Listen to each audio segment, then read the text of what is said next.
guys, welcome to Levi's Kitchen and ChefBoyArte. How's everybody doing today? Today I'm gonna be cooking pork asado Pampanga style. What are you waiting for? Let's start cooking. So right here we got 1 pound of pork shoulder. We here got 1 teaspoon black pepper, 1 tablespoon chicken powder, 8 tablespoons of soy sauce, 1 white onion, 5 tablespoons of vinegar,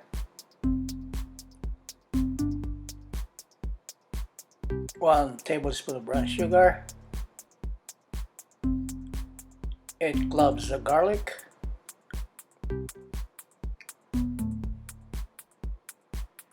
2 tablespoons of oyster sauce, 3 bay leaves, half lemon juice, squeeze,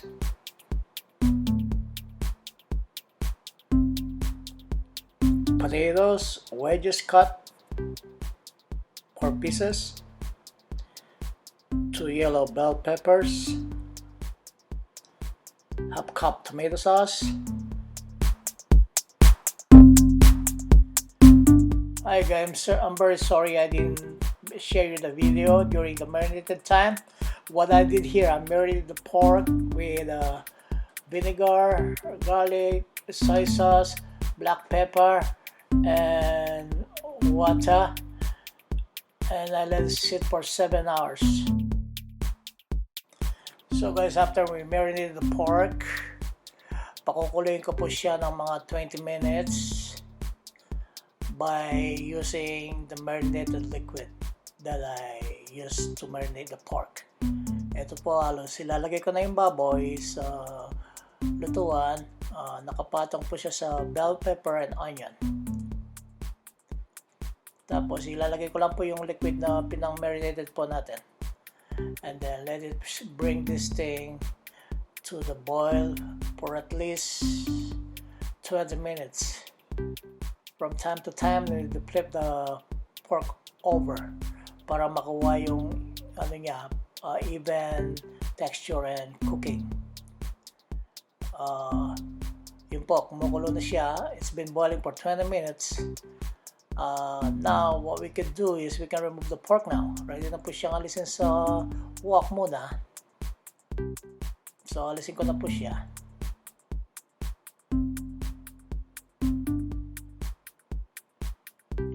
Ganyan lang po yan. Alisin lang natin lahat yung pork. Tapos tabiwan na natin siya. Huwag niyo pong itatapon sauce. Don't you throw the liquid that I cook with. We need that for later. And this one here, I reheat the cooking oil for 375 degrees.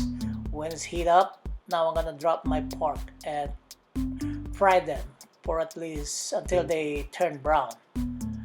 From time to time, kailangan po natin siyang baliktarin para makuha yung nice brown texture color. So you have to need to cover it up, and after you cover it up, let's check the pork, see how they look like. Okay, no, babaliktarin na po natin sila ngayon.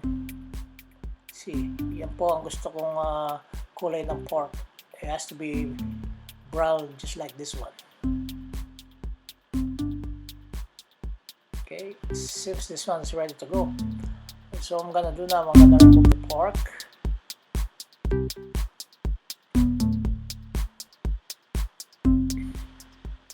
So alisin ko na po yung pork. Let's remove the pork. They're already dark brown. And then what I do next, pagkalis po ng baboy, ng pork, I just cool it up a bit. Tapos, next step is slicing ko po siya. You need to slice the pork to the grain para makita mo yung nice honeycomb tender and nice bite to it. Just like this one, like that. So, slicing po natin lahat muna.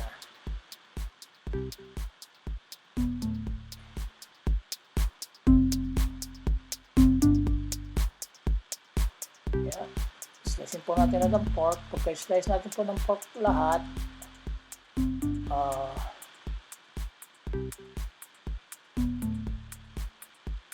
Ayan mga kababayan, halos na slice na po lahat yung pork. Put it on the side for a while. And then, magigisa tayo ng panibagong gisado, saute. 4 tablespoons of olive oil I'm gonna be using on this one. Now, mahihit na po yung mantika. Let's add the chopped garlic. And we can add the white onion too.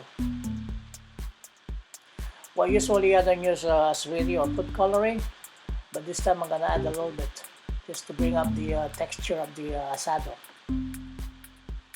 Now let's mix it up a bit. Once the garlic and onion is sauteed, then we can add our pork. There you go. So, mga kababayan, after we add the pork, pwede na po natin lahat ilagay yung mga sangkap niya or all the ingredients. Let's add the sauce from marinated the pork. So, linagay ko na siya.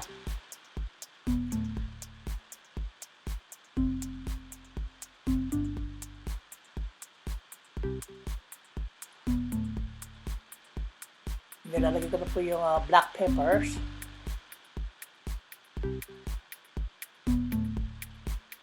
And let's add the oyster sauce.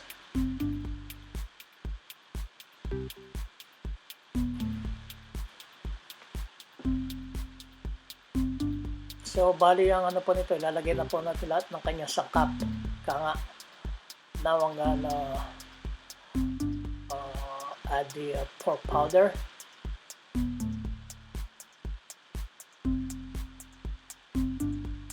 Brown sugar.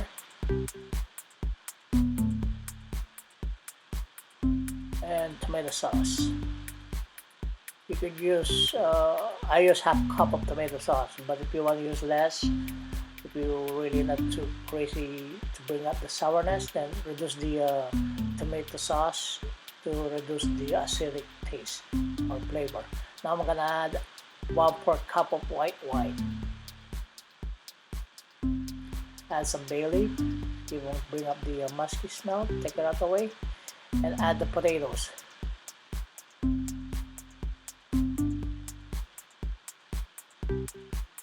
So this one here, we're gonna boil it again for another 20 minutes or less until the potato is soft.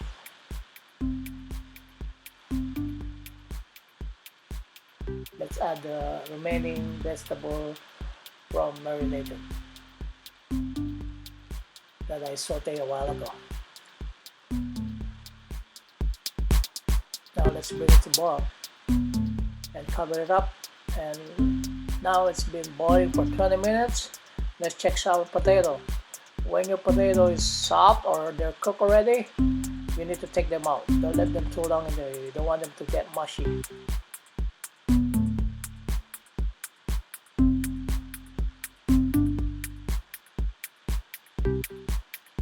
Just check the potato once again. They're cooked already. Now they're gonna remove them. You're gonna remove all the potato now.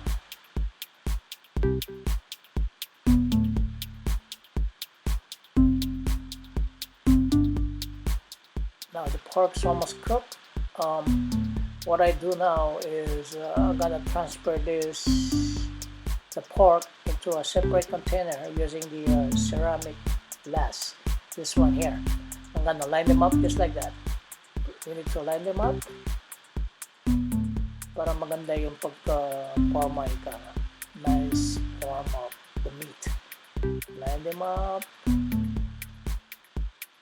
like that. Then add the potatoes, and I'm gonna add a pinch of saffron. So guys, thanks for watching. Here's your yummy Pampanga style pork asado. Hi guys, thanks for tuning once again. Hope you enjoyed that video that I shared to you today. How to cook asado Pampanga style. Hope to see you guys again next time. Don't forget to subscribe, share, and leave a comment below. And then, till then, bye-bye.